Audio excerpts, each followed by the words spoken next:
integrar el enfoque de la equidad entre hombres y mujeres en la vida universitaria. Agradecemos la presencia de las autoridades que están acompañándonos acá y también de modo virtual.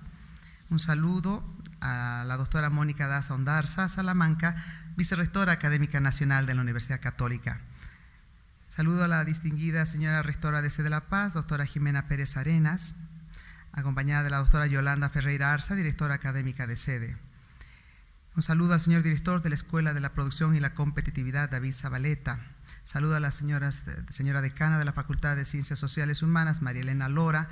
Un saludo a la señora directora de la carrera de Psicopedagogía, Alejandra Martínez, a la licenciada Cecilia Mariaca, directora de la carrera de Diseño Gráfico y Comunicación Visual, a la magíster Andrea Vallivian Blanco, directora de Biblioteca Central, a los directores de las diferentes carreras que también están presentes y siguen esta transmisión, a todos los estudiantes, académicos, investigadores, personal que nos acompaña del Instituto del Iisec, también en La Paz. Desde luego, un saludo y cálido agradecimiento a quienes son protagonistas de esta conferencia, a la doctora Berly Draulans, que nos acompaña, y la doctora Fernanda Vanderlei. Ambas van a ser protagonistas de esta conferencia conversatorio que tendremos hoy en la tarde. Vamos a dar inicio con la conferencia con las palabras de la señora directora académica de Sede de la Paz, doctora Yolanda Ferreira Arza, a quien invito cordialmente. Bienvenida.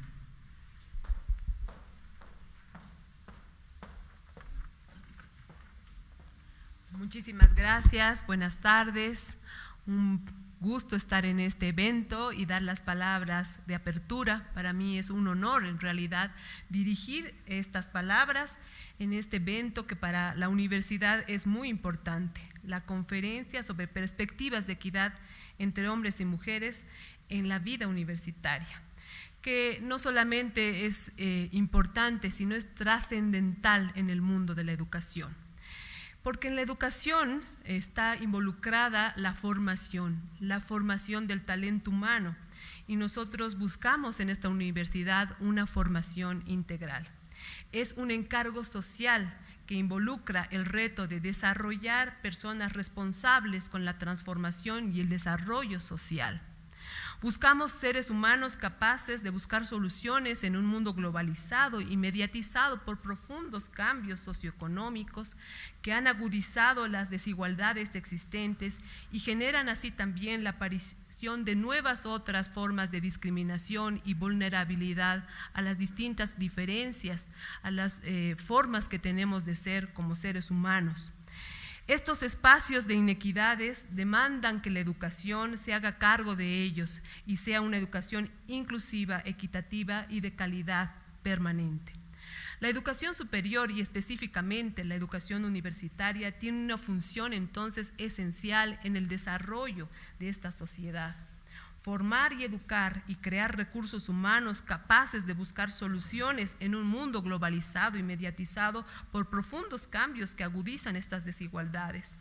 Entonces es un desafío para la educación poder tener espacios de transformación, hacer que las personas seamos las que nos encarguemos de estas transformaciones profundas, que afrontemos este desafío, que vayamos adelante con estas transformaciones, que incluyan a todos y a todas en la educación, no solamente preprofesional o profesional, sino en la educación para la vida. Somos un espacio transformador de sociedades y tenemos que afrontar ese desafío propiciando de manera activa una participación de todos y todas en todos los espacios, no solamente educativos, sino también sociales, económicos, y eso tiene que estar demostrado desde las instituciones, desde sus políticas, bajando a la parte pedagógica y llegando a nuestros estudiantes, porque eso es nuestro compromiso de formar personas responsables con la equidad. Desde esa perspectiva, la equidad no es solo el acceso a las diferencias, a los que se sienten excluidos, no es solamente el que puedan participar de manera activa, valga la redundancia, sino que podamos concluir y confluir nuestras metas y nuestros sueños como personas de hacer realidad nuestros propósitos personales, sociales y del mundo entero. Entre unos y otras tenemos que lograr esta misión de generar estas oportunidades y estos espacios. Por lo tanto, este evento se convierte justamente en un hecho de trabajo de la universidad por el compromiso y por la apuesta a la educación de calidad. Muchísimas gracias. Entonces iniciamos este evento y muchísimas gracias por esta invitación.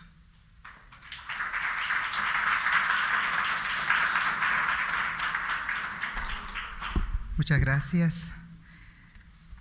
Esta conferencia va a estar a cargo de nuestras ilustres invitadas. Permítanos brevemente presentarlas a ellas.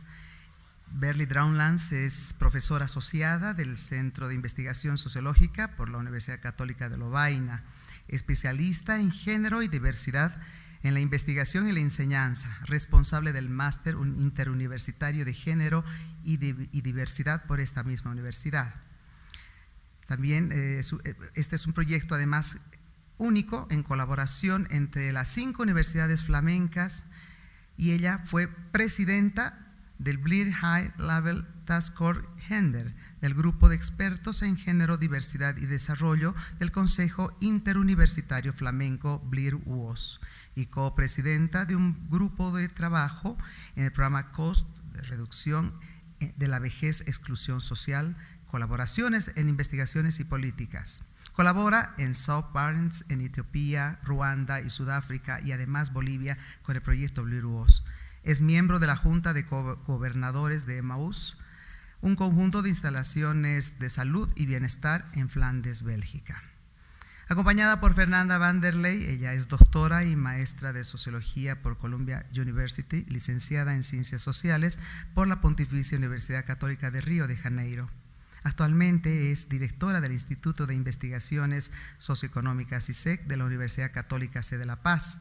Ha coordinado investigaciones en temas sociales y económicos con universidades e institutos de investigaciones en Noruega, Bélgica, Suiza, Suecia, España, Canadá, México, Perú, Brasil, Argentina. Fue consultora de la OIT, PNUD, UNICEF, Banco Mundial, entre otros organismos internacionales, y profesora invitada de las universidades de Padua, Italia, Gutenberg, Suecia, Lima, Perú. Sus temas de investigación son desarrollo inclusivo y sostenible, economía del cuidado, economía plural, social y solidaria, y economía feminista.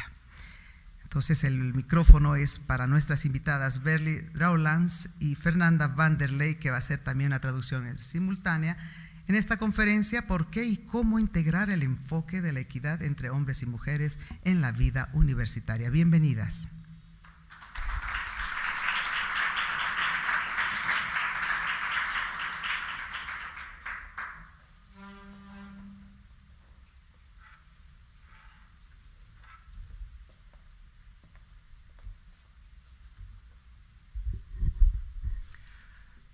Dear audience, first of all, I would like to thank for the opportunity we get to talk to you, to be your guests here.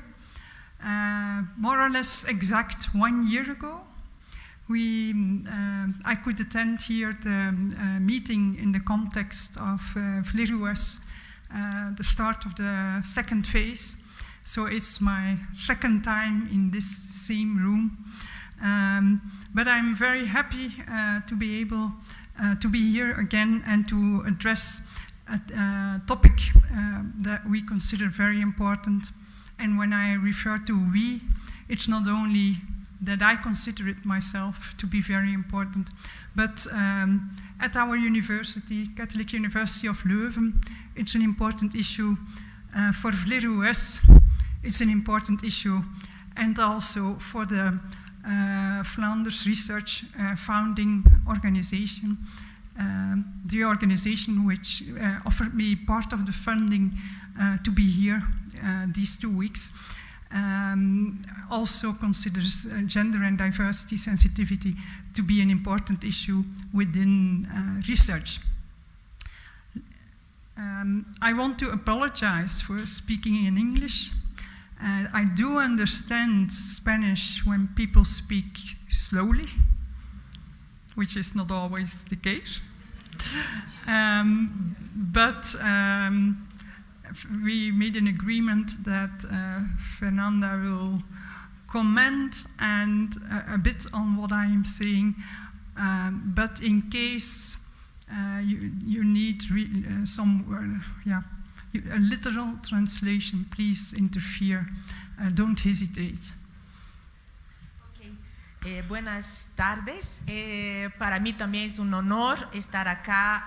Agradezco a la presencia de nuestras autoridades, de nuestros docentes, estudiantes, de nuestra comunidad en esta importante conferencia que, como dice Berly, es un tema que estamos convencidos de su importancia y que principalmente agradezco a Berly por su gran generosidad, que está utilizando su tiempo de año sabático para venir y está utilizando fondos que ella recibió también de este otro centro junto con los fondos de Blirus para financiar esta estancia en La Paz, y además su gran disponibilidad porque estamos haciendo eso en las 4 sedes. Entonces realmente, Berly, muchísimas gracias por estar aquí con nosotros.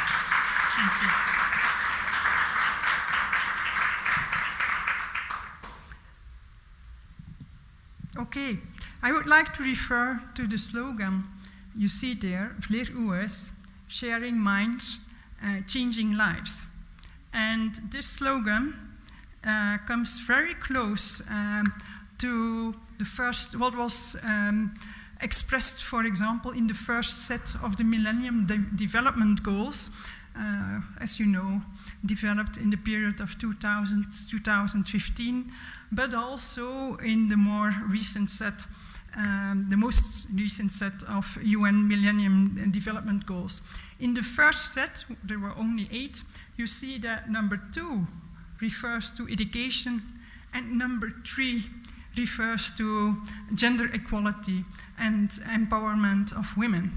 So I think today we are in good company.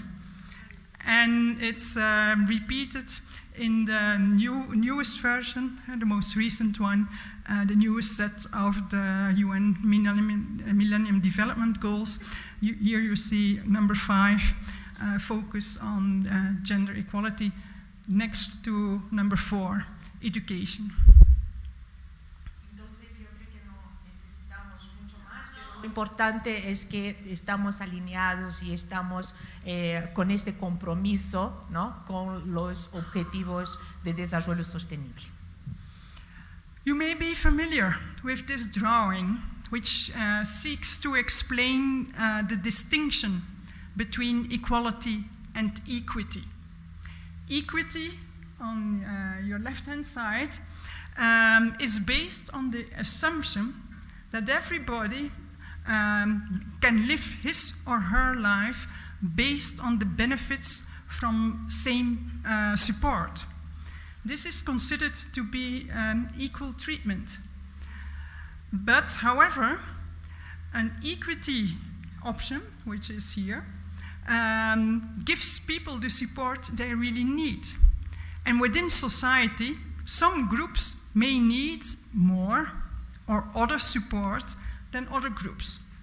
So the equality-equity difference or distinction is important regarding also university life, because it asks us the question whether we would give as a university similar means, opportunities, finances, materials, support to whoever, or whether we should develop a policy taking into account possible differences between in needs or opportunities for people. Okay. Yes. The students? Yes. Okay. Yeah. Now we have one more. You know, reality is often reality of very different opportunities in life. But today we discuss actually the equality difference. But here you find some information about what equality actually means. We refer to the fact that men and women are not born, we are not born similar, but due to the way how we are raised, how we are trained, due to our education, priorities set or expectations may be different, especially stereotyping also comes into the picture. And so at a certain point, we need to reflect about the consequences of the differences that entered our lives because of training, because of education, because of expectations of people, because of assumptions about how women should behave, how men should behave, and whether these assumptions lead to diverse expectations or to diverse opportunities people have, especially to diverse expectations also related to leadership competences, to educational competences. For instance, the whole field of gender and STEM, science, technology, engineering, mathematics, has to do with expectations or assumptions that women are not good in science or in technology or in ICT, or that men are not good in nursing activities, for instance. Sí, solo para complementar esta mirada de igualdad, es esa idea de que tenemos que estar sensibles que hay también divisiones del trabajo, ¿no? Entonces son concepciones que hacen con que existan esas diferencias que desigualan. Entonces, igualdad se refiere precisamente a estar muy atentos de cómo podemos avanzar para que exista igualdad de oportunidades, ¿no? Para que podamos tener tantos hombres y mujeres, pero no solo hombres y mujeres, a veces también son otros clivajes que necesitan acciones para que puedan efectivamente generar igualdad de formación, de educación, de trabajo, de oportunidades de desarrollo. It's important to notice that gender equality is seen as a human rights issue. It's part of a human rights discussion. And actually, gender equality is considered to be the precondition of, or a kind of indicator of sustainable, people-oriented, people-centered development. So we can't think about sustainable development issues without taking gender and diversity issues serious. Yeah? Yeah. Okay. So here I refer once again to the notion of equidad, of equity, which actually more than the definition, I think the cartoon clarifies what equity is about.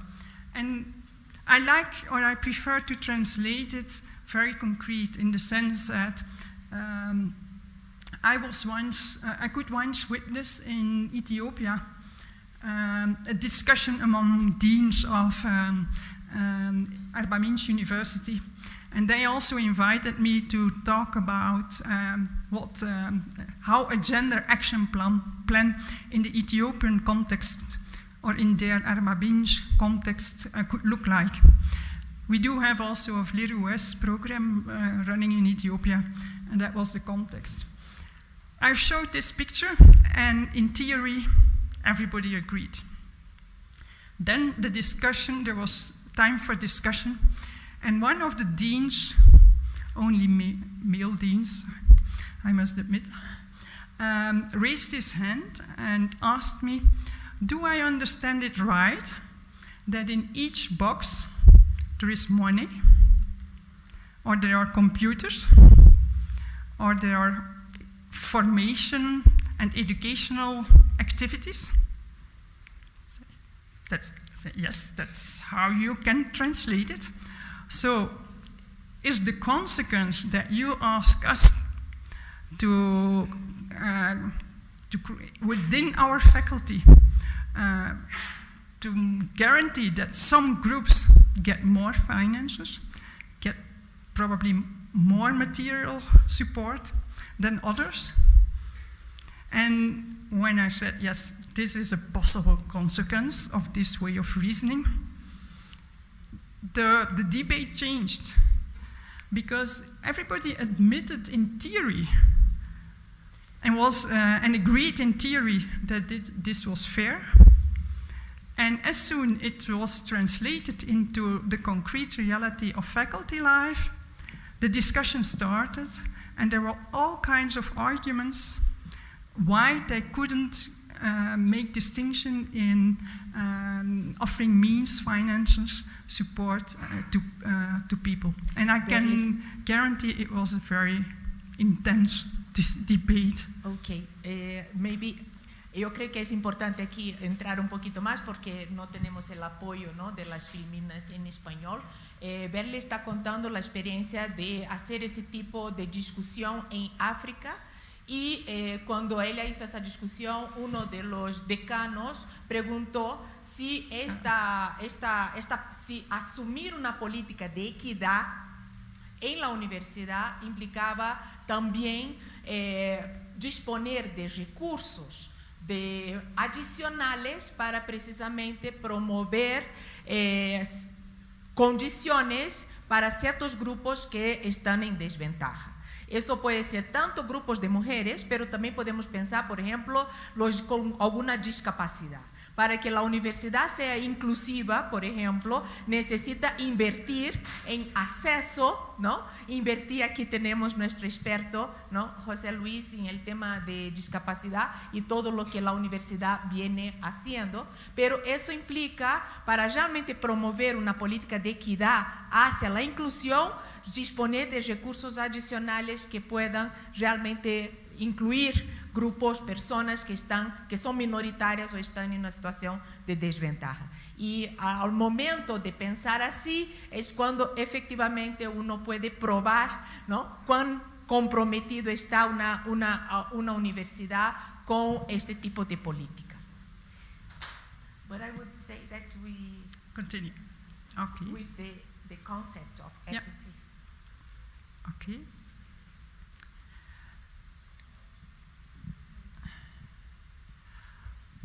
So here, I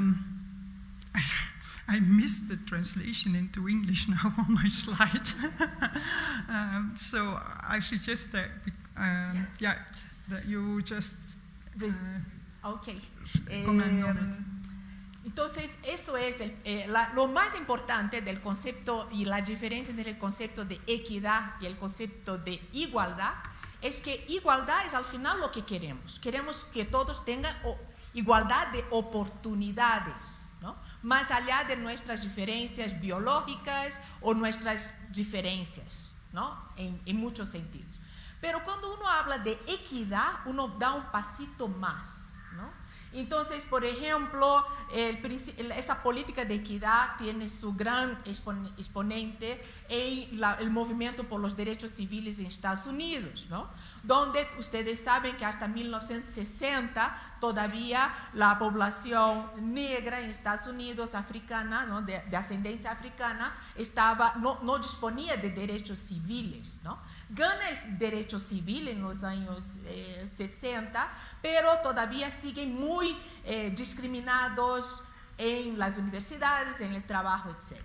Y la política de equidad va un pasito más allá y ve que efectivamente para generar igualdad de oportunidades necesita ser mucho más ambicioso en términos de las condiciones que ofreces a los grupos en situación de discriminación o una situación de minoría o una situación de desventaja.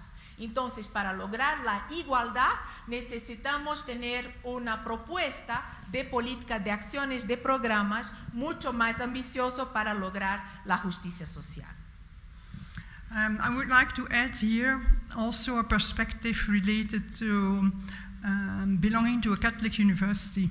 Leuven offered in, I think, 1981 or 1982, 1 month before the murder on Monsignor Romero, Dr. Honoris Causa to the Salvadorian Archbishop Romero.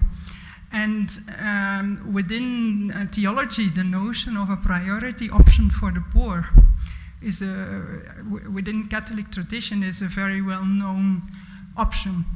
I wouldn't say that women are per definition the poor, but I think there is a kind of equal or comparable way of reasoning here that you can think about groups that have less opportunities within society, and seen from an intersectional perspective, where we add socioeconomic means and gender, and we reflect about them together, then I think that very often groups of women belong to the poorest among within society. So I do think that we are in good company with Catholic social tradition when we pledge for equal opportunities. Es súper interesante pensar eso, ¿no? Que este principio de la justicia social y este tipo de principios de equidad va de manera muy inspirada por la tradición católica, ¿no? Entonces, en realidad, esto es lo que Leuven es una universidad católica y eso es lo que efectivamente son los valores que están siendo impulsados en esa política de equidad.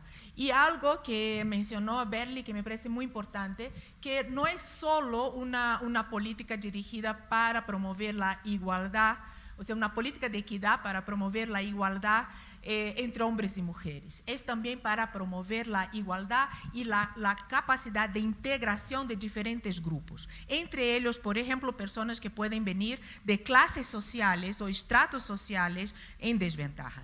Eso implica que la universidad comprometida con esos valores y con ese tipo de política desarrolla acciones que son adicionales para integrar. O sea, no es suficiente solo, por ejemplo, tener acceso a los diferentes grupos, sea con distinciones de estrato social, sea por distinciones de capacidad o discapacidad, entre otras, pero promueve acciones que permitan efectivamente la integración, que permita efectivamente un trato justo, ¿no? Y que uno se sienta integrado, uno se sienta que realmente pertenece y no se sienta una minoría o no se sienta extranjero.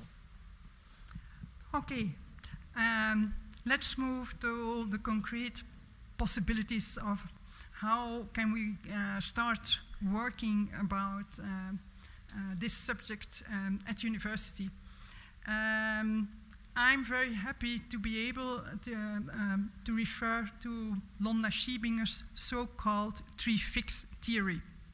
Londa Schiebinger is a historian working in the US, and she developed this 3-fix theory years ago, and she also created a whole network of international colleagues, academics, working together about gendered innovations in science and academic life. And this very easy to interpret and to understand 3-fix theory refers to the fact that there are 3 distinctive but connected issues that deserve attention. The first one is that you should fix the numbers. The second one is that you need to fix the organization. And the third one is that you should fix the knowledge. And I will explain about these three fixed, what it can mean, these three fixed ideas, and more in concreto later on in my presentation. Before I forget, I would like to draw your attention to the title, Fix the Numbers. Because sometimes I read texts or documents who refer to this three fixed theory as fix the women as point one. And by suggesting fix the women as point one, people misinterpreted the numbers, because very often women are a minority in the group.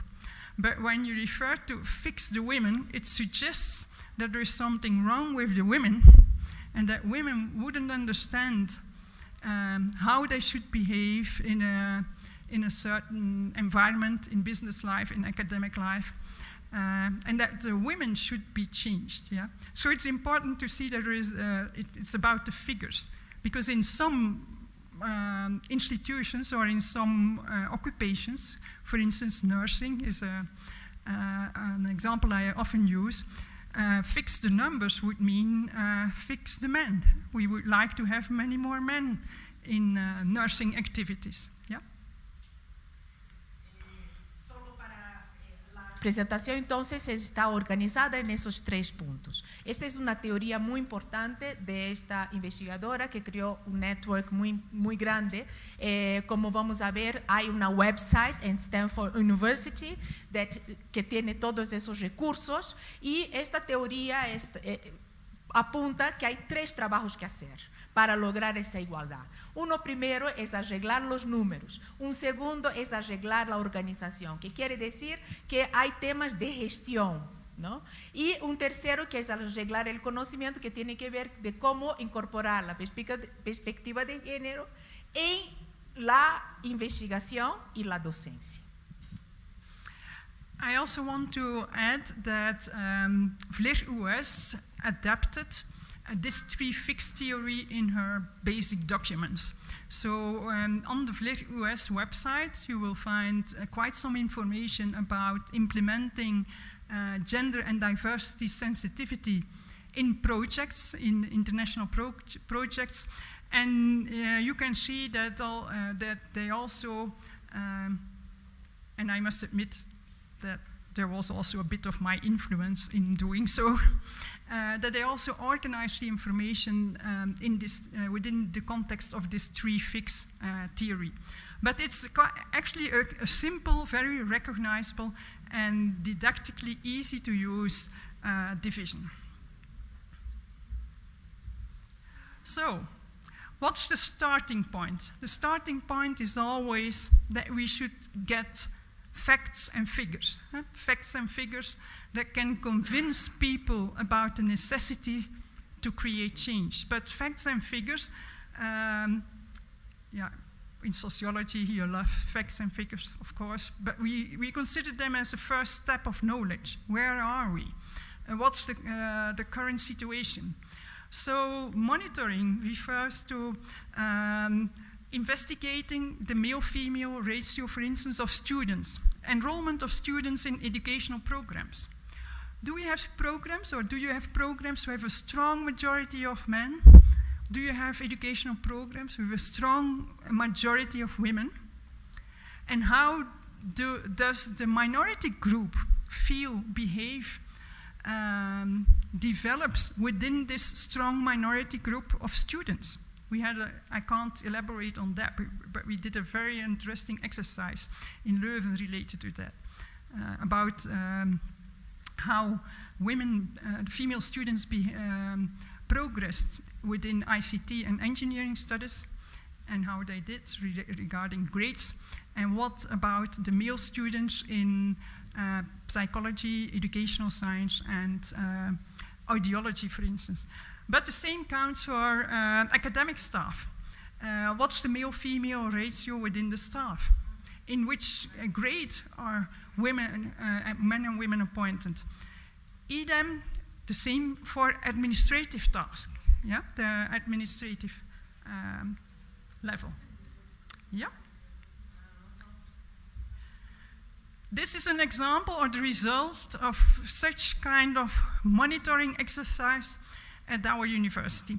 I'm not going to explain them all in depth. That would take me too much time. But on your right-hand side, you find the overview of the male-female enrollment in the first year educational courses.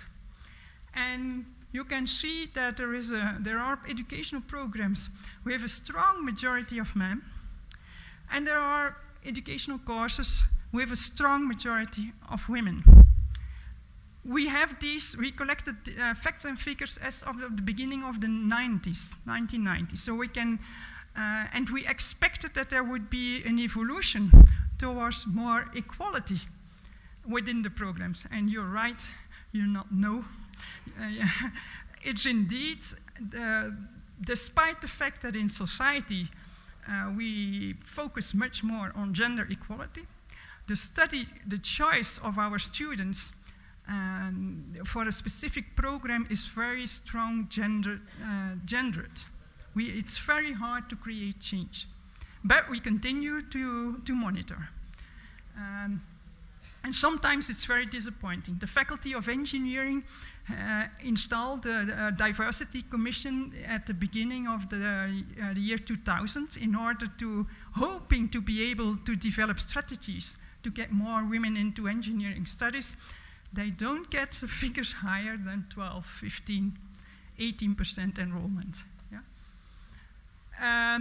Here, this is the staff, the exercise related to staff members, KU Leuven.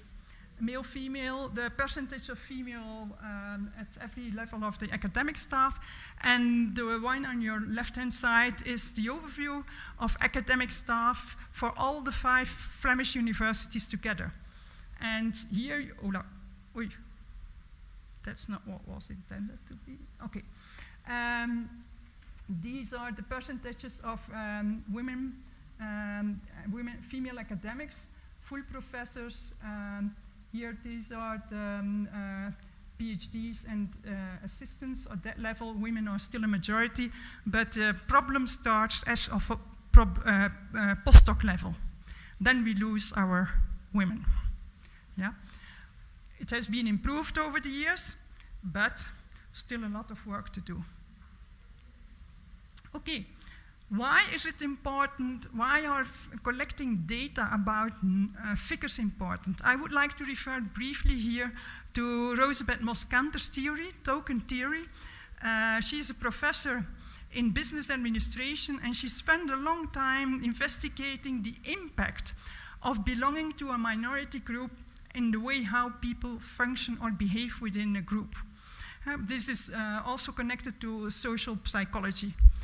And as soon, her thesis is that from the moment that a particular group has, for instance, a majority of 65% or more, and a minority of less than, let's say, it is 35 or more, there is a kind of dynamic that starts to interfere in how people behave to each other.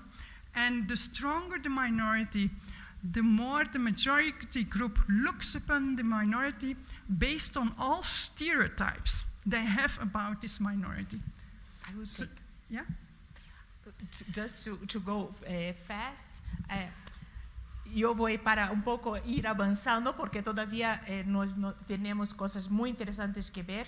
Esto es súper importante porque es la idea de por qué es importante al final tener ciertas paridades en los programas, en los cursos, entre los académicos, en el personal administrativo. ¿Por qué?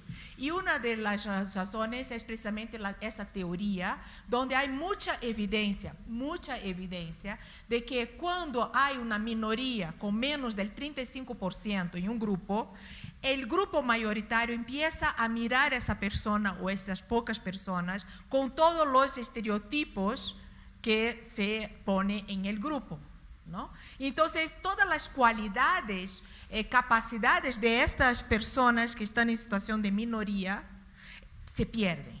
Y la voz y la capacidad de las personas que están en el grupo minoritario de responder, tener una voz activa, de ser escuchado, también se pierde. Entonces, hay evidencias muy claras, muy fuertes, de la importancia de que en las organizaciones se trabaje para que existan equilibrios y una diversidad equilibrada en los grupos.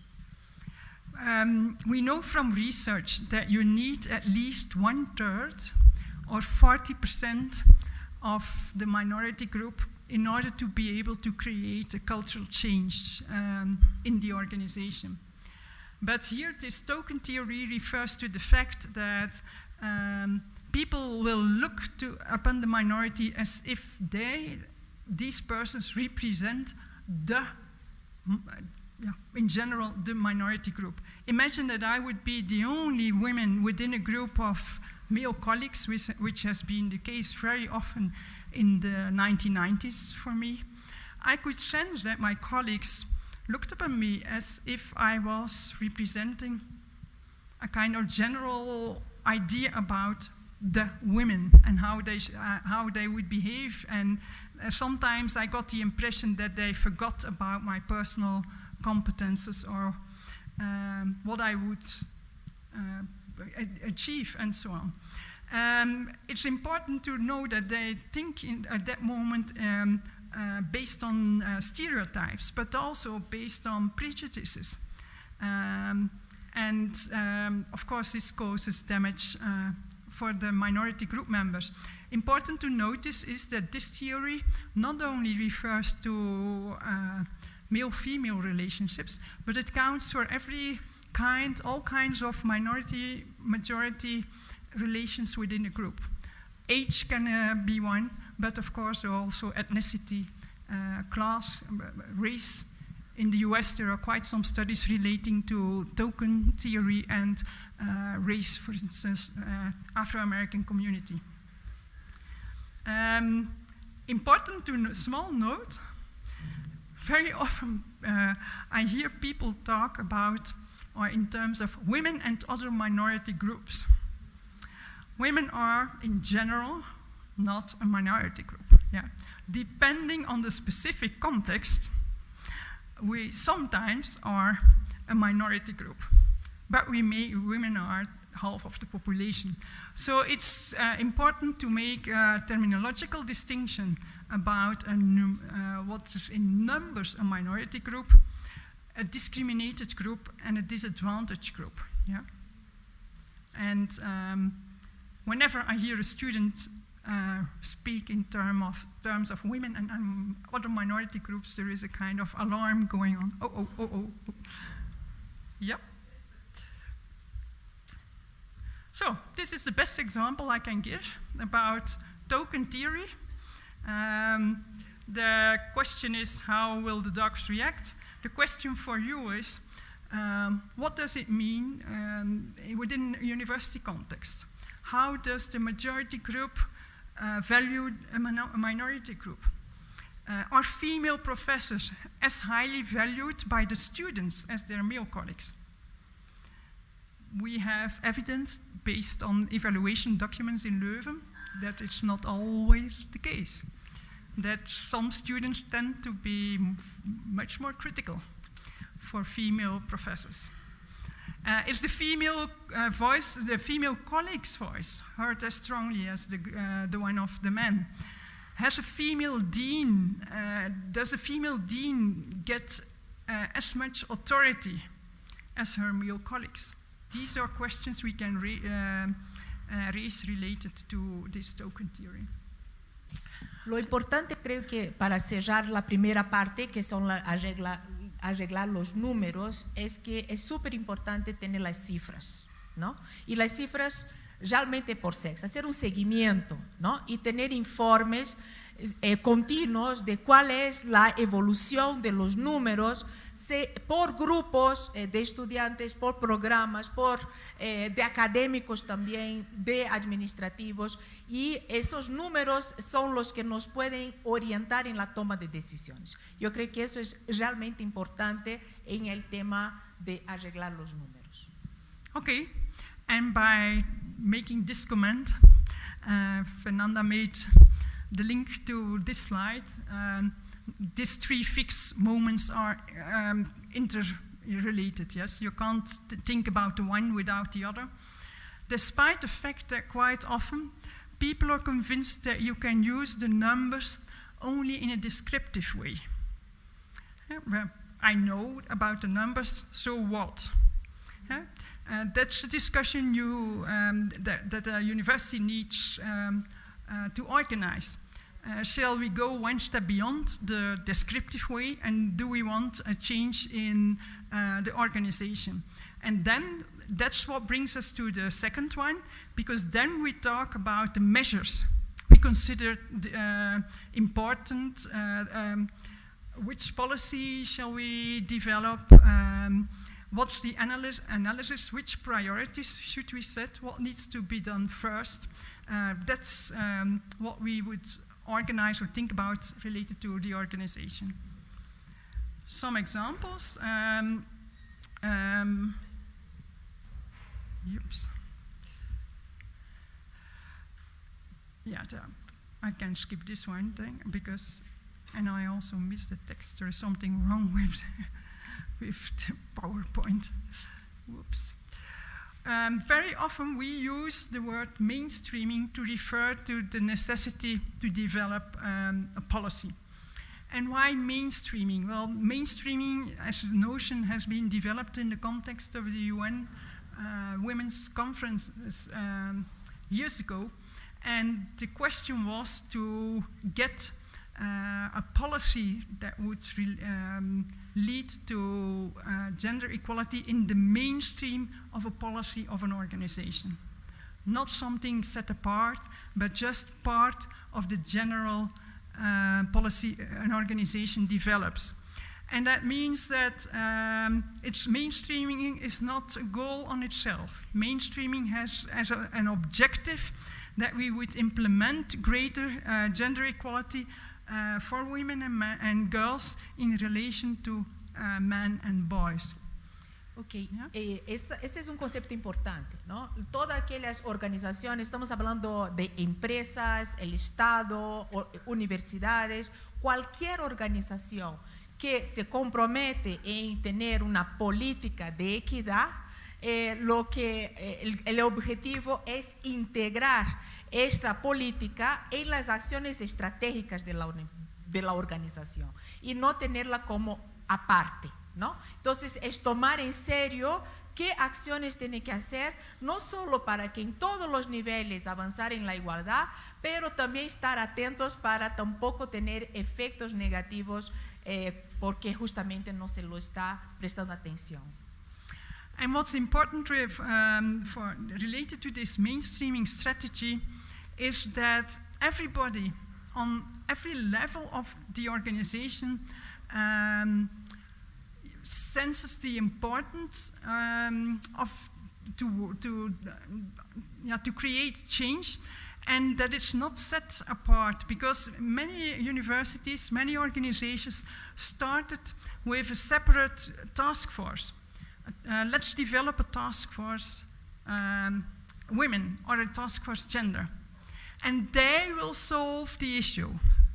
And what was the consequence in the past? As soon as this task force organized an activity, only people who attended the activity were most of the time women only, and were most of the time people you didn't need to convince about the necessity of activities.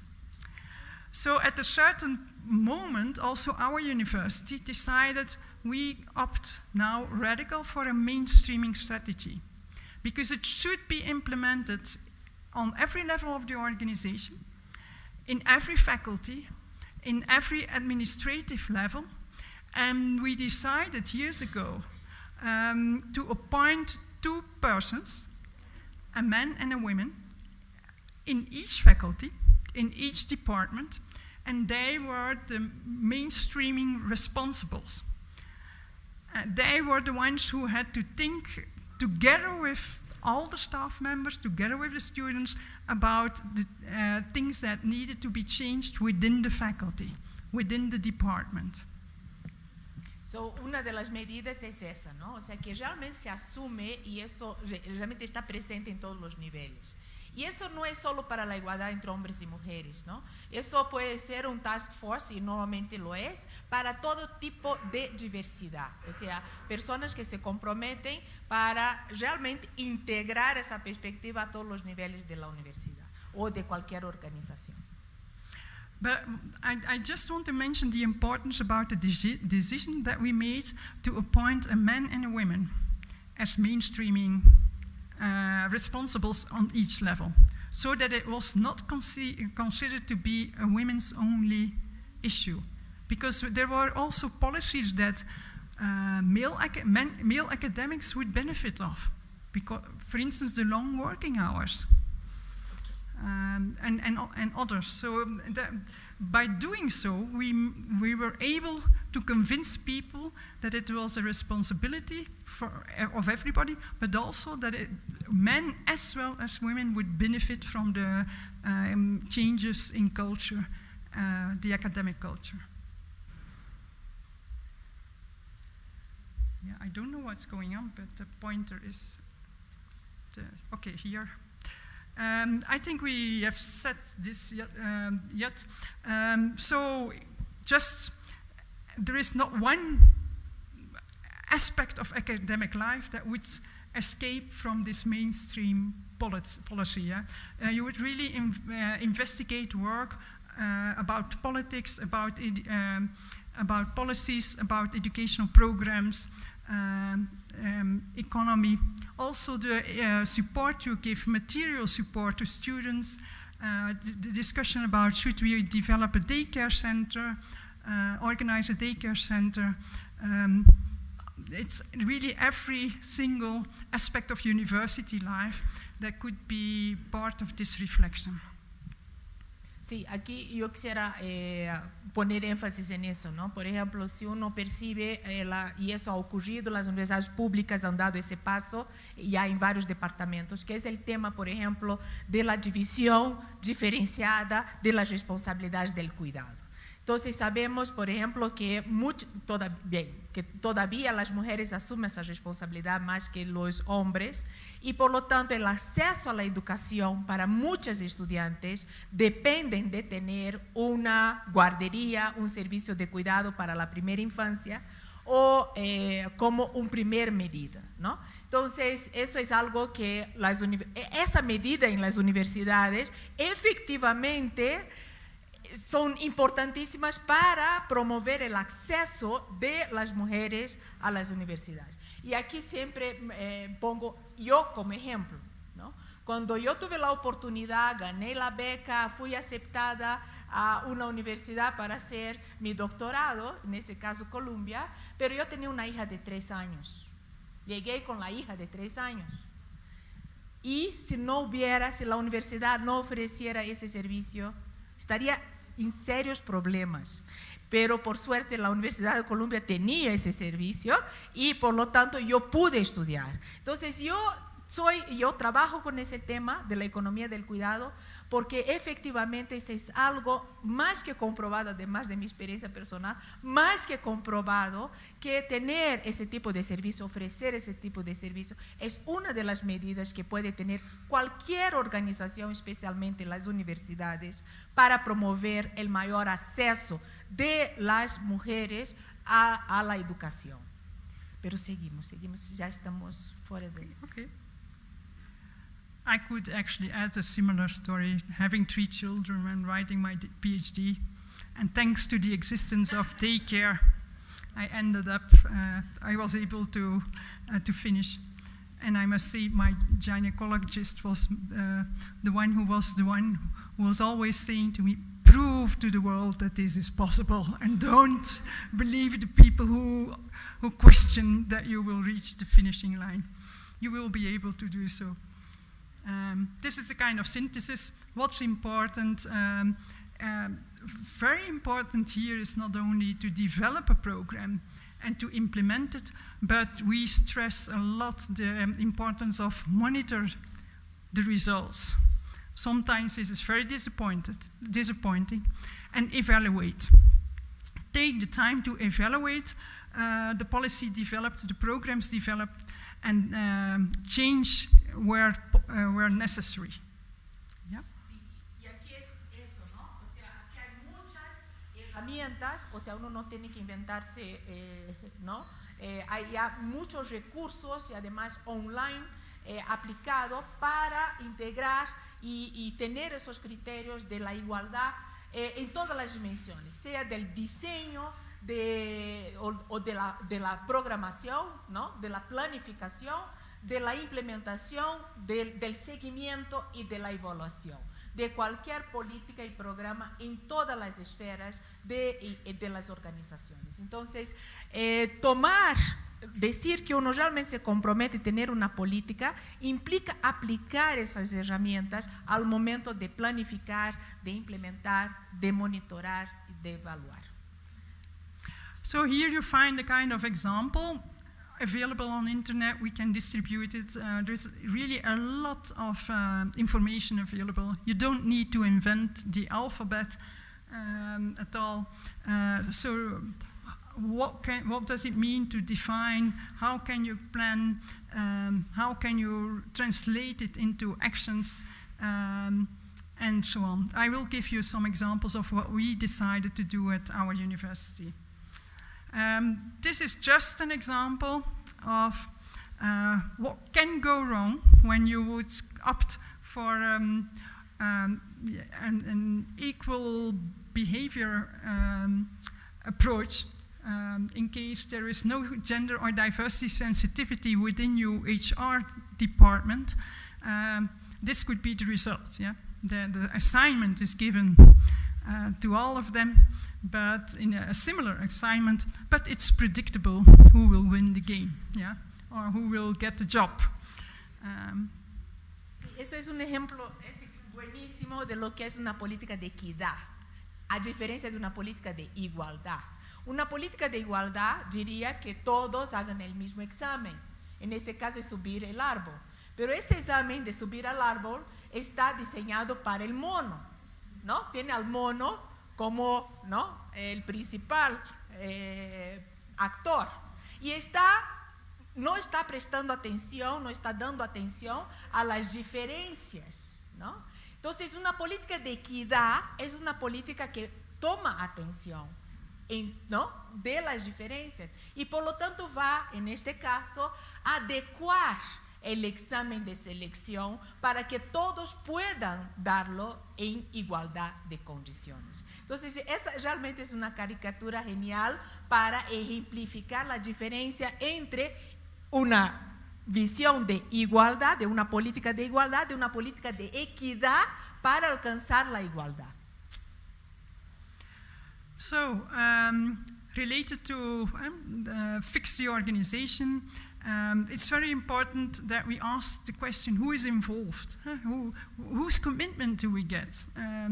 It's very important that you get ownership or commitment of all level, at all levels, of all stakeholders, from the highest level till the lowest level. And there will be resistance on all levels, also on the lowest level. Often people are convinced, or female colleagues are convinced, that the resistance will come most from the highest level. At our university, our current rector, he decided, we have an elected rector, each 4 years there are elections, and at the moment of the elections, before the elections, he stated, when I will be elected, from the 4 vice rectors, I will choose, 2 of them will be women. And he had to choose them out of the female full professors, which was at that moment 20%. Female full professors, 80% male full professors. Some people considered it unfair that half of his group was selected out of the 20%. Yeah, so this people need to consider and to work to reflect about how shall we deal also with the possible resistance. Yeah, I think that for the rest it doesn't need much more information or Sí, talvez aqui solo quisiera poner énfasis de que todas as experiências, e isso realmente está ocorrendo principalmente, primeiro em las universidades, ¿no? de Europa, de Estados Unidos, está muito avançado, pero isso vai ganando realmente importância em las universidades de nossa região, pero também las empresas. E aqui a clave é a voluntad política, o apoio e o compromisso desde os mais alto nível. Porque eso es la señalización, pero la importancia de que realmente sea un proceso común. Y la experiencia de la Universidad de Berkeley, para mí es muy interesante porque siguen peleando con el tema, ¿no? Entonces, por más que sea un país que ha asumido eso en los años 90, el tema sigue en pauta, sigue todavía en agenda. Si es así allá, ya nos imaginaremos acá. Y eso es importante que entendamos que ese tipo de compromiso de política no es solo para el tema de igualdad entre hombres y mujeres. Entonces, el concepto de la interseccionalidad, ¿no? Porque hay diversidad entre las mujeres, hay diversidad entre los hombres, por edad, por clase social, por etnicidad, por religión, etcétera, etcétera. Pero también por grupos, ¿no? Entonces, eso es importante mostrar que es un proceso que tiene que ser sostenido, ¿no? Y que no es algo que uno realmente logre de la noche a la mañana. I just want to draw your attention to the last one again, because finding a balance between a specific task force and responsibility of everybody, that's an important search. How do a specific task force is important, but try to keep the whole group on board. So, and that's a challenge, how to deal with this balance. Oh, oops, there's something going wrong with my PowerPoint because. Okay. So here, once again, what does it mean? Mainstreaming. It implies that it means that you look from this lens to all structures, to processes, but most difficult also to try to get grip on culture. And how can we create cultural change? It's also, bit by bit, in Leuven, we changed a bit the mindset from a focus in the 90s on what are the needs of the female academics and the female staff to the conviction that changes in structure and culture very often in the end lead to benefits for everybody. Lead to a better organizational structure, to a better climate, work climate for men and women within the organization. That the competition, sometimes the atmosphere of competition diminishes, for instance. So in the end, we want to create an organization, an academic university, academic sphere, which is more open to everybody.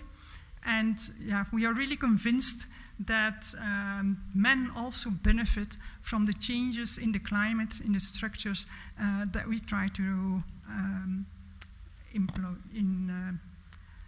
to create. Sí, lo único que quisiera aquí un poco es contextualizar, ¿no? En el sentido de que lo que dice Berle es clave. Hay cambios estructurales, hay cambio en los procesos, pero lo más difícil es el cambio en las actitudes, en la cultura, en el mindset, en la manera como nos relacionamos. Eso realmente es lo más difícil. ¿Por qué? Porque estas desigualdades que fuimos educados, ¿no? que reproducimos sin sentir, porque naturalizamos, ¿no? Entonces muchas veces actuamos, devaluamos, no damos importancia, no tenemos el trato igual, con el mismo respeto, con la misma, sin ni darnos cuenta de lo que estamos haciendo, ¿no? Entonces, eso no es fácil de lograr, pero eso es el objetivo que tenemos. El caso más extremo de la desigualdad ocurre con el tema del acoso y de la violencia. Y como sabemos, eso está presente en toda la sociedad, ¿no? En todo el mundo, y no está ausente de nuestra universidad.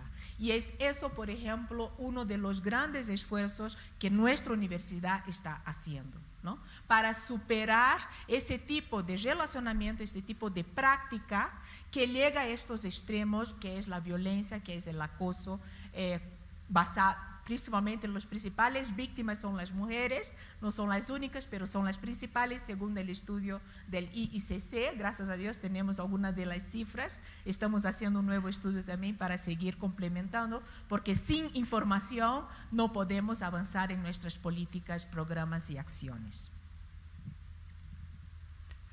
Okay, here I would give you some examples of what we did at our university. Somewhere in the middle of the 1990s, the rector at that moment, the person who was at that moment rector, he invited a female full professor to become responsible and his advisor for equal opportunities. And together with a group of colleagues, she published a first report, report to the rector about equal opportunities at the university. And starting with the facts and the figures, and then followed by a lot of recommendations of possible activities, possible actions. Later on, we had several of these reports, I think once every 5 years or every 7 years. I should check that. At this moment, we do have, years ago, and we still have, a very active diversity council with one of the two vice rectors attending every meeting. And within this diversity council, there are faculty members, there are deans, there's academic staff, experts, students, administrative staff represented, with a guaranteed representation of the various groups in the university community who represent one dimension of diversity. For instance, someone of the group of disabled people is always attending and asks for changes within, for instance, the architectural structure. We do have quite elaborated plan of action related to gender, which is available on the internet. It's public available. You could, in English, you can find it on the website. What we also organized during over the years was a group of what we call, what is here translated as confidentes. And that means that at every faculty appointed for the administrative staff as well for the doctoral students, 2 persons who are the first ones you can address in case of violation or in case you get difficulties in relational or with colleagues, people who behave in a way you really can't accept or you won't accept, in case of discrimination. And for instance, for the Faculty of Social Sciences, I'm a so-called ombudsperson for PhD students, and I need to negotiate, or one of my tasks is to negotiate between the PhD student or the researcher and his or her supervisor in case there are not content-related issues in their relationship. Yeah? As soon as content-related, then I stay out of the picture. That's up to them to solve. But very often or regularly there's a conflict coming up, a relational issue, and then they can address me, and we try to find a solution. And then there is the harassment help desk, which is really the harassment. We'll try to solve harassment issues. A mí quisiera solo comentar eso porque me parece interesante estos tipos de ejemplos de medidas que están implementando en la Universidad de Berlín, ¿no? En la Universidad Católica de Leuven. El primero es el tema del Consejo Rectoral para la Igualdad de Oportunidades, ¿no? De donde hay realmente un seguimiento. El Consejo de Diversidad, que incluye el tema de la discapacidad. Aquí en nuestro país serían otros clivajes también que serían los más importantes en nuestra universidad. Tener un plan integrado de igualdad, ¿no? Eso también me parece que es algo importante que ellos han desarrollado. Pero quisiera enfatizar el tema de la red de confidentes. Me parece interesante contar con personas en todas las facultades y carreras que tengan este rol de ombudsman, ¿no? Que son, ¿cómo se llama acá? El defensor, ¿no? Que tengan este rol bien preparado de poder recibir, que uno pueda ir a poder decir, mira, está pasando eso está mal, no creo que eso está bien, eso es algo que me parece que está fuera, ¿no? de los límites del respeto, o sea, puede ser algo a ese nivel o algo inclusive mucho más grave, como una violencia, ¿no? Como algo mucho más grave, pero que uno sepa que existe esto y que esto esté institucionalizado, ¿no? Y que por lo tanto los problemas puedan ser canalizados y resueltos, ¿no? Entonces eso quería enfatizar porque es algo, por ejemplo, que yo misma no tenía tan, ¿no? Sobre la mesa esta posibilidad, este recurso. Y el otro es el servicio de asistencia de acoso, que nosotros en nuestra universidad también tenemos nuestras experiencias, como es el consultorio psicológico, el consultorio jurídico, entre otros. Okay, and this is how at this moment we translated our gender policy. So focusing on with these 8 points, or at this moment the priority points in the gender policy of the university, focusing on the notion of inclusion, developing a policy of prevention of transgressive behavior, training, education, career formation, counseling. Once again, number 4, you see monitoring, very important one. Then, and here I'm victim again of the lack of English on the screen. I don't know why I can't scroll anymore. Anyhow, we try to develop also specific initiatives related to the inflow of students, and especially minority students. For instance, for us, a huge challenge is how do we get students from a Muslim background to our university, because it's very hard to get them. They will go to public universities or to the Free University of Brussels. That's the number 7. And then, of course, once again, it's the focus on how do you get everybody, the whole university on board in this. You can see number 3, the knowledge. I will skip the knowledge for today because that's what we do. Yeah, that's the whole workshop tomorrow. You're invited for the workshop for tomorrow, because in Londa Schiebinger's idea is number 3 is be gender sensitive in the knowledge production. And tomorrow we invited the PhD students and researchers. And what we will do tomorrow is try to implement and to reflect about gender and diversity sensitivity in each phase of a research circle. So for each of these steps, you can reflect about the consequences. How can I do that? Well, how can I be gender sensitive in every moment of my research? And that's what we will do tomorrow. So there is no time left for today. You're all welcome tomorrow. Sí, solo últimos comentarios. Eso es el taller de mañana. Tener la inclusión, tener las herramientas, los criterios para incluir la perspectiva de la igualdad de género en todas las fases de la investigación es un recurso metodológico que complejiza el estudio y lo mejora de manera exponencial, ¿no? Porque rompe el supuesto de que podemos hablar de colectivos, ¿no?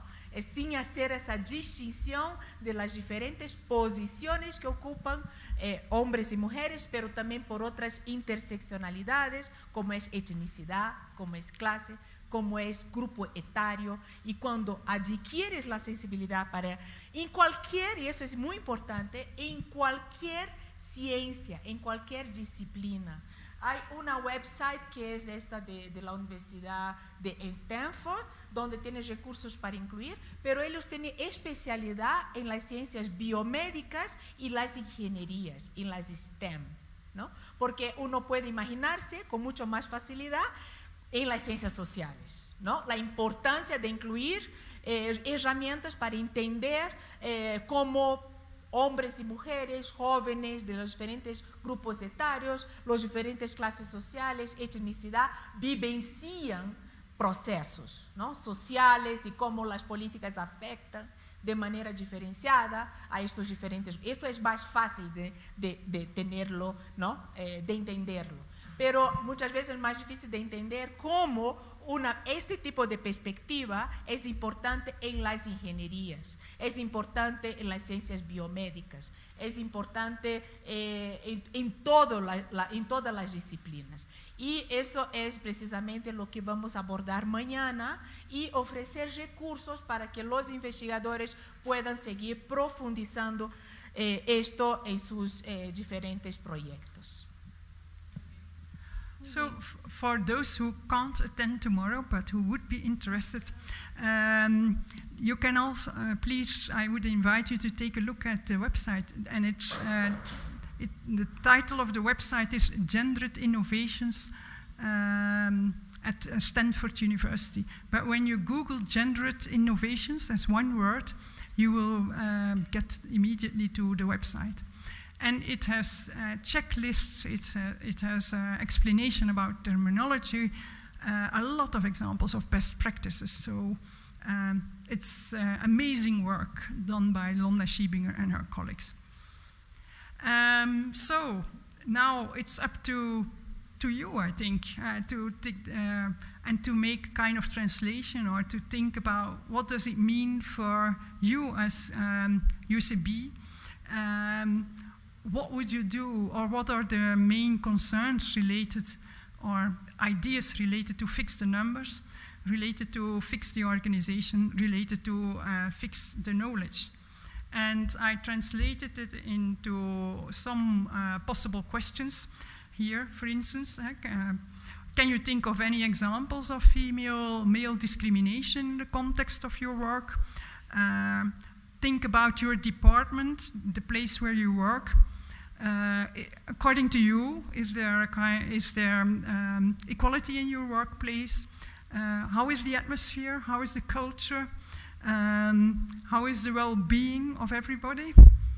Is there a diversity in well-being? Are you aware about a possible diversity in well-being? What about systems, structures within the university, and how do they affect people? Do you talk about that? Do you share these ideas? Do you monitor them? It's an open invitation to reflect about these questions, but also to share some ideas, some feedback, questions with us now or with each other. Now the floor is yours. Thank you so much, and I really appreciate your time.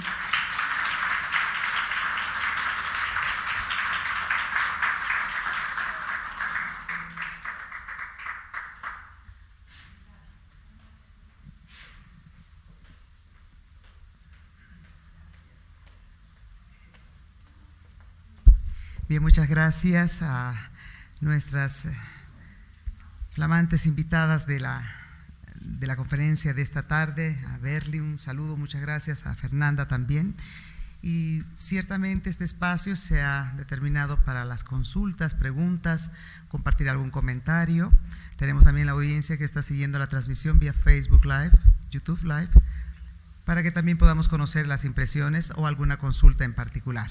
Mientras Berly y Fernanda se pueden acomodar ya en la mesa principal para poder atender las consultas, tenemos el micrófono abierto para que también los estudiantes que nos están acompañando y las autoridades y docentes, investigadores puedan también hacer uso de la palabra.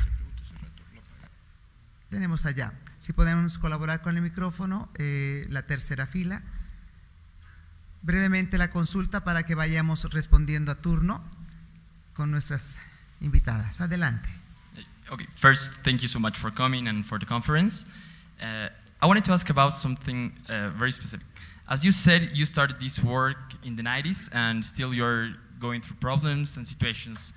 I just wanted to know what kind of situations are these? Because here, I guess the problems we go through at the university are pretty hard and strong, and I just wanted to know like the gap between Leuven and Universidad Católica.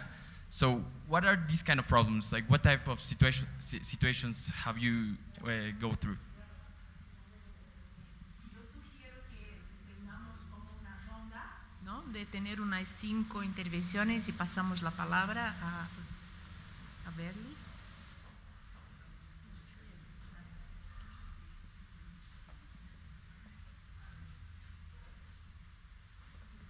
Buenas tardes y muchísimas gracias por la presentación de ambas. Muchísimas gracias. Sobre la pregunta que cerraba la conferencia y la que da pie al taller de mañana, según entiendo, ¿cuáles considera que son las principales dificultades o obstáculos para que la UCB desempeñe estos cambios?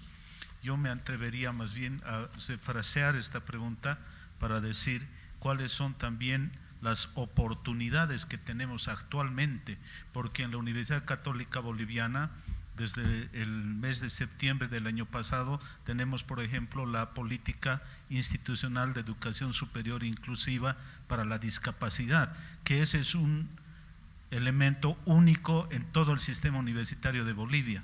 Entonces ya hay un avance también por la inclusión, también por la equidad, también por la igualdad, y que es decisivo, gestado en esta misma universidad y que no se podría desconocer si es que estamos hablando en tónica y en sintonía y coherencia de otras políticas que son necesarias en nuestra universidad.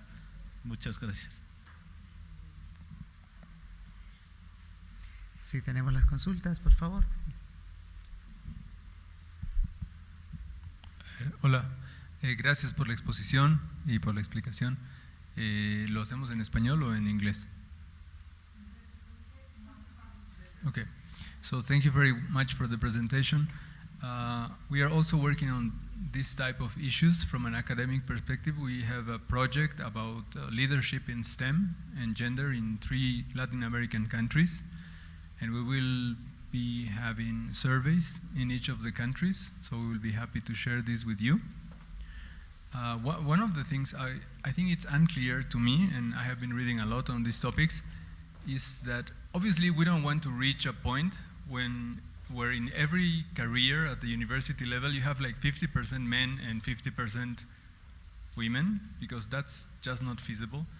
At a given point you need to consider that people have preferences and utility functions, and if they are not constrained by other things, they might choose whatever they want.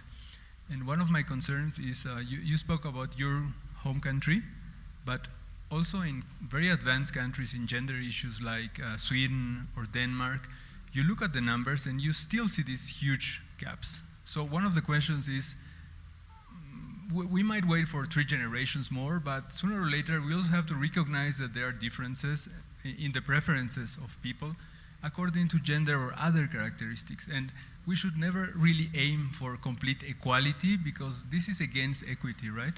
I want to know your thoughts on this. Thank you very much.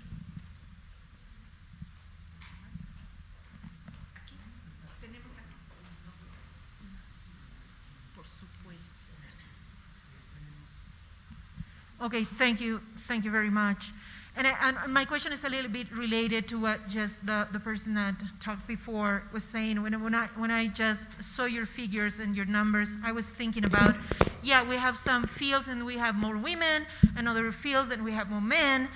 And isn't that influenced by the society? So the universities cannot be isolated from the society, yes? And I know that many people, I will be a nurse, for example, because it's easier for me as a woman to get a job as a nurse, right?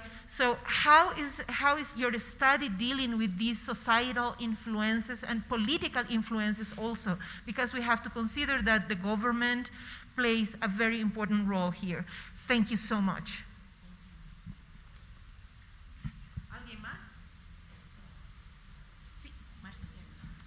Marcela. Thank you. Can I ask you to answer first? Because I have another meeting in 15 minutes, in 5 minutes actually, but I want to pose this question. Sometimes I have the sensation that when we talk about gender differences or gender equality, or equity, I mean, the goal seems too far away to get. So I would. What practicalities? What are some special practicalities? Some special steps, small steps that we could intake like immediately, or like that could give us the sense that we're improving the situation. Thank you.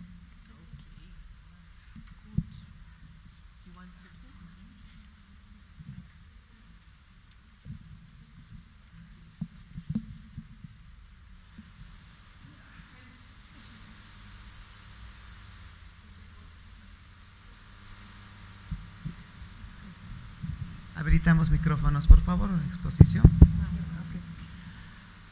Yeah, it depends with whom you're working, I think. The very concrete issues you can do is culture changed in relations. An organizational culture is embedded in relations, so in these relations you can make difference. So, I see that happening, for instance, when I can convince some female students some lack really self-confidence, and when I can, as a supervisor, can try to convince them step by step that they are really talented and why they should doubt about themselves, because they exclude themselves from in a kind of career perspective even. That's one. Having also create changes in creating a network. At our university, what has been very important was that it all started by an informal network of women, female academics who decided to have lunch meetings together, who discussed together, who shared experiences. And thanks to this informal network, we discovered that what we considered our very specific individual experience was a much more common experience. That many more women at the university had a kind of similar experience. So that there was a need for change. So this informal network was the starting point for asking for a formal structure. There was first the informal network, and later on we got this diversity council, because there was a push from this informal network. It was recognized, the importance of this informal network was recognized by the, at that moment, female vice rector. She supported it also informally. She said, just go on, you get my support, and we will see where we end. So sharing experiences and clarifying to people that their individual experience is much more than an individual experience. Also, very important to realize that there is resistance and to know about the resistance. Not to be afraid about resistance, but to reflect about how shall we deal with it. Also resistance among female colleagues. Because not everybody was convinced that we should promote, that we should have, in the beginning, that we should have this broad movement towards more equality, and some people really believed in their personal strategy of getting upward in their career. And then, also make, at a certain moment, bring the issue into public, discuss it in public, be it in councils, be it at the faculty, be it in newspapers, university newspaper. At that moment, newspapers. Now we have social media, but when we started, it was still newspapers. So I think the core was recognize that it's a common issue. That's not my highest individual problem I don't dare to talk about.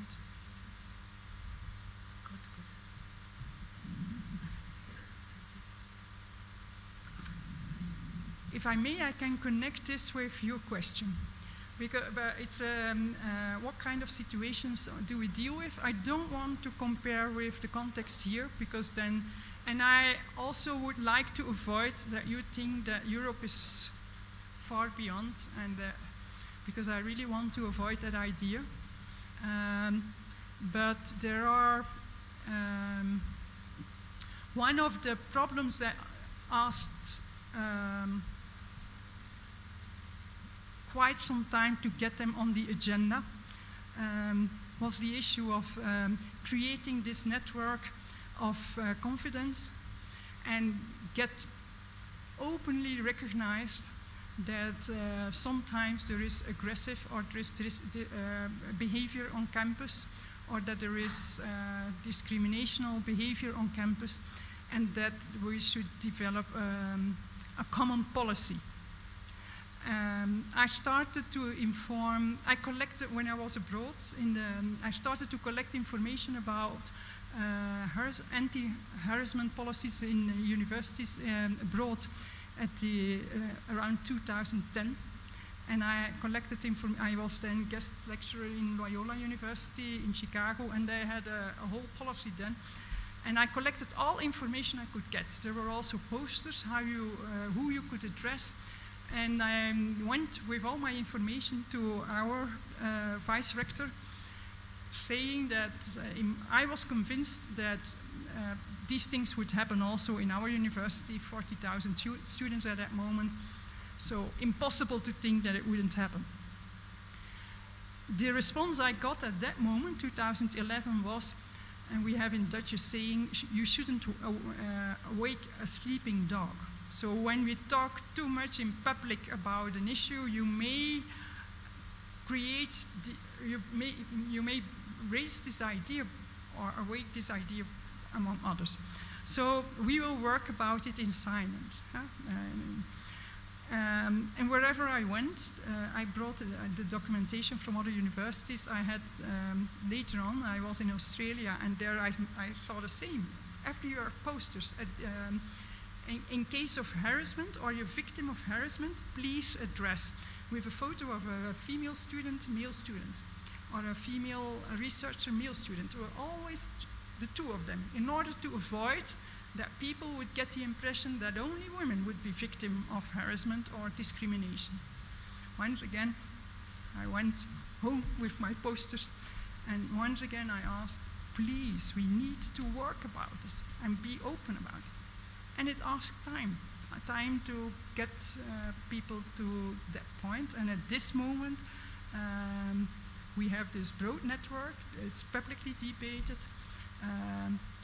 But only last year, in June of last year, They made a common slide that can be projected on the screens you have wherever at university, and on that one slide you get the links to the person and the information you need in case of are you a student, victim of, please, there you find all information there.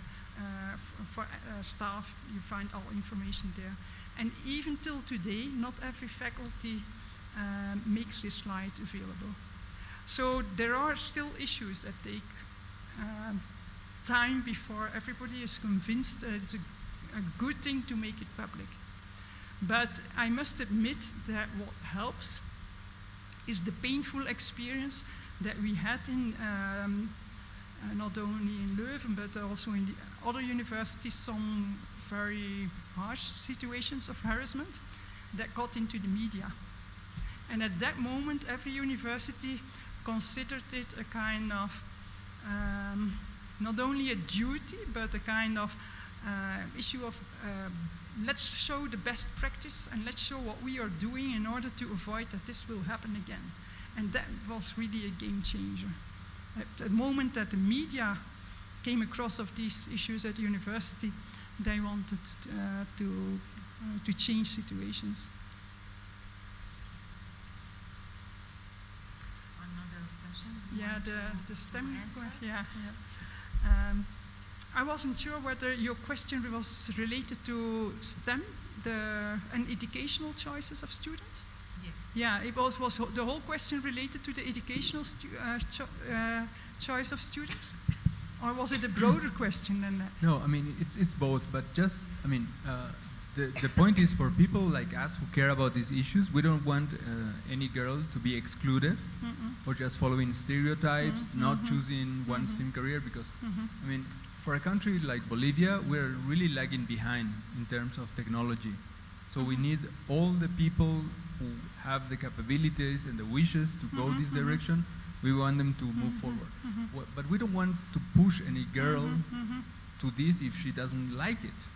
So my point is, if I try to project what we can expect, I look at Scandinavian data. And they're extremely gender equal, and they have public schools, and I mean, it's the best of the worlds that we have now. But even in those countries, you have this large divide. So there's more female nurses and there's more male engineers. So my point is, once we settle this, and I liked your image, once we level the ground, if females have other choices than males, we will have to accept them. What's your opinion on this? Yeah, I mean, let's wait 10 generations. In 2400, I don't know. Gender and STEM is one of my fields of research, so I'm familiar to the topic. And yeah, so I would like to continue our dialogue. In the upcoming days, it was interesting. I'm interested in sharing ideas because I'm really puzzled by this gender and STEM paradox.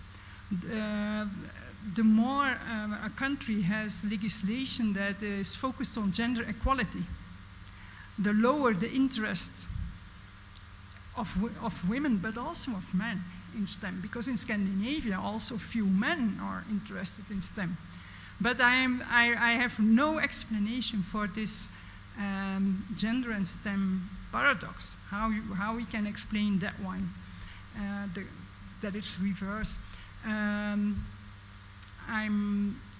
But why is it an issue? Why is it important to continue to work on it? I would respond now spontaneously with two arguments. The first is that, as you could see in the figures of our inflow of students at university, you would see that over the years the programs become more gendered instead of less. Yeah? But with as a result that some months ago we had an opinion piece in a newspaper of a father of 3 sons, and he complained because he said, my boys what I see happening is that my boys go to a daycare center and they meet women. They go to primary school They only meet women. They go to secondary school. We came at this point in Belgium that at secondary school, most of the teachers are female. When you need medical support, nursing, but also medical doctors, the sector becomes feminine. And he was questioning, am I then the only male reference for my sons in 18 years of education? What kind of society do we create that men are more or less absent in education, in care?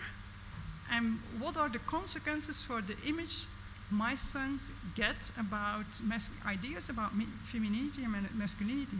And on top of that, in our society, and I assume it isn't different here, these are the less paid jobs.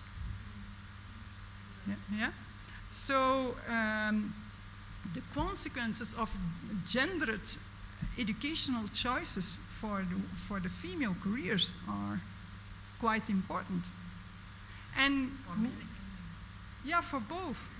But I am not going to tell the student who is convinced that her place is and she wants to opt for psychology. And in Leuven, in psychology, you get a lot of mathematics, statistics in the first year. So they are very well trained in statistic analysis, in research, and so on. So they could have opted for instance, medical sciences or for engineering sciences, but they go for psychology. But the rest of their life, they will feel the consequences in their wages. Yeah? But do we need to tell, and that's for me personally also an idea I try to reflect about. Is it necessary to tell them also this or to question this? Because at that moment you question the future they see for themselves. But this choice has enormous societal consequences. Not only societal, also for themselves, for the family. Where do I see change? And you may be possibly familiar with the idea of family science capital. What we see happening is indeed where within the family there are more members who choose for STEM, and especially when the mother is active in STEM, daughters will be more willing to opt for a STEM or feel more inspired. And it will take time, but I'm hopeful because of that one. Anything else? Yeah, the very first. There was one question I didn't. Okay. Sí.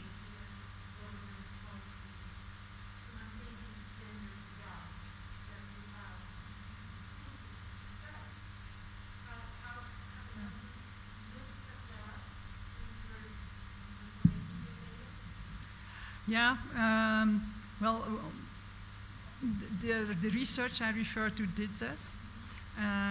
Belgium has a well-developed social security system, but at the other hand, freedom is an important value, so freedom of choice in education, especially with a prime minister belonging to the Liberal Party, but with a feminist mother and a prime minister who is really improving gender equality. But freedom of choice in education is, that's no point. But I wouldn't debate that. But I think we need to speak about the consequences. And so we have a lot of initiatives that have been developed related to gender and STEM. But we need to admit that we make very little progress regarding to that. And then there was one thing.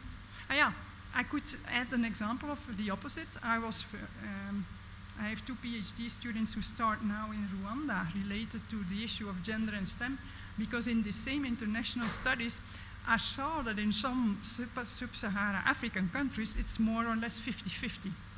Well, okay, why is it possible in sub-Saharan Africa and not in our country? And it took me more or less 2 years before one of my Rwandan colleagues dared to tell me that there is not really free choice for the students.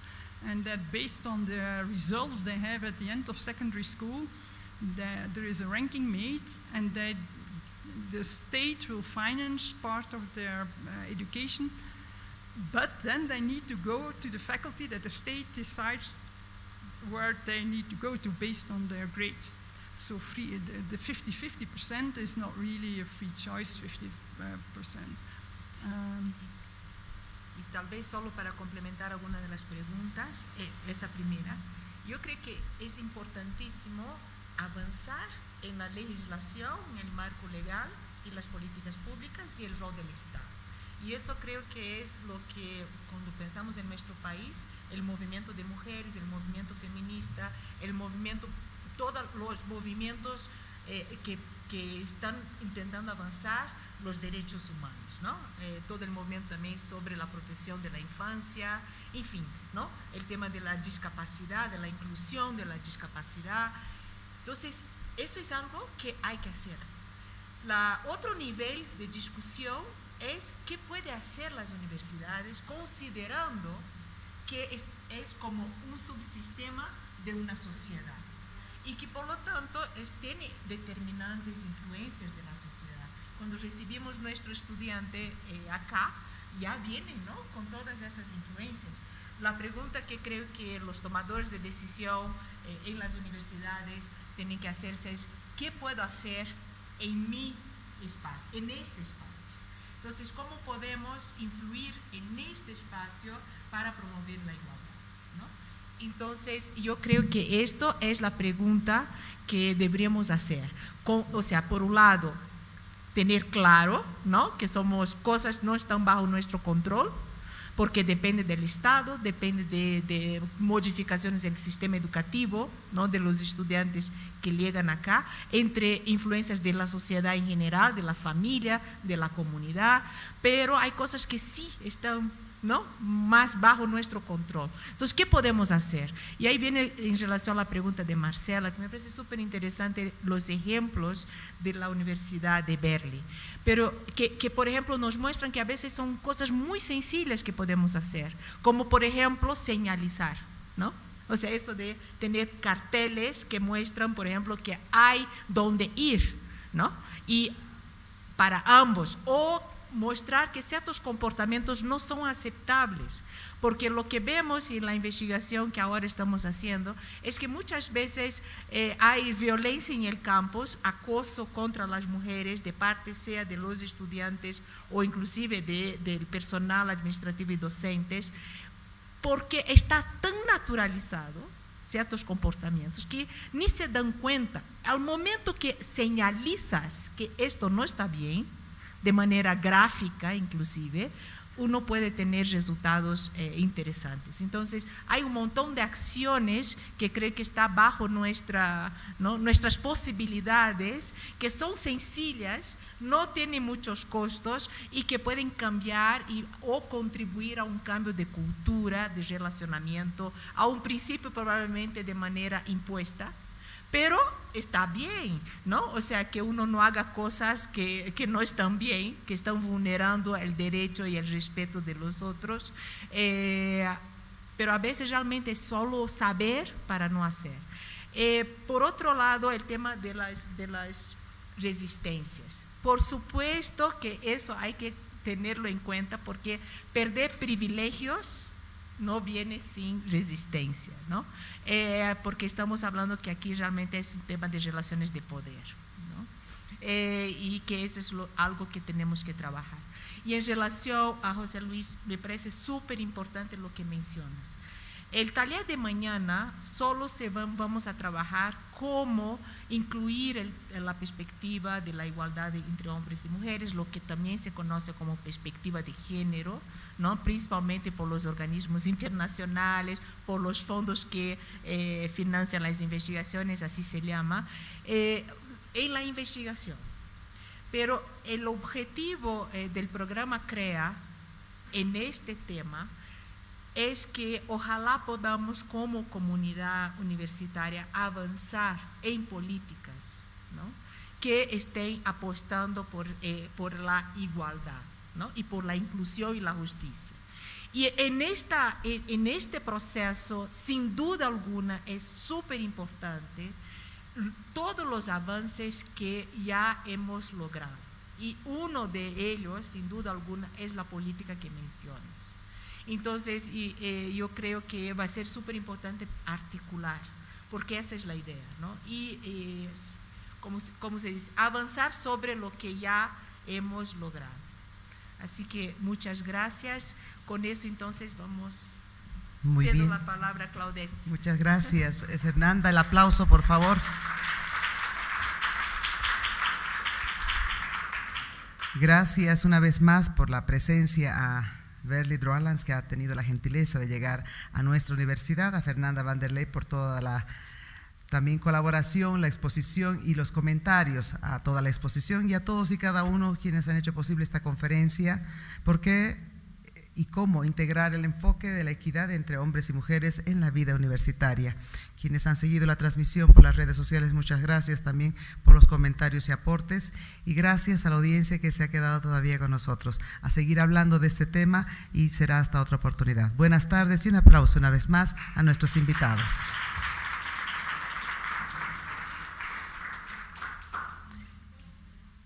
Vamos a invitarles también a compartir un refrigerio y compartir también algunas fotografías con nuestras invitadas. Muchas gracias.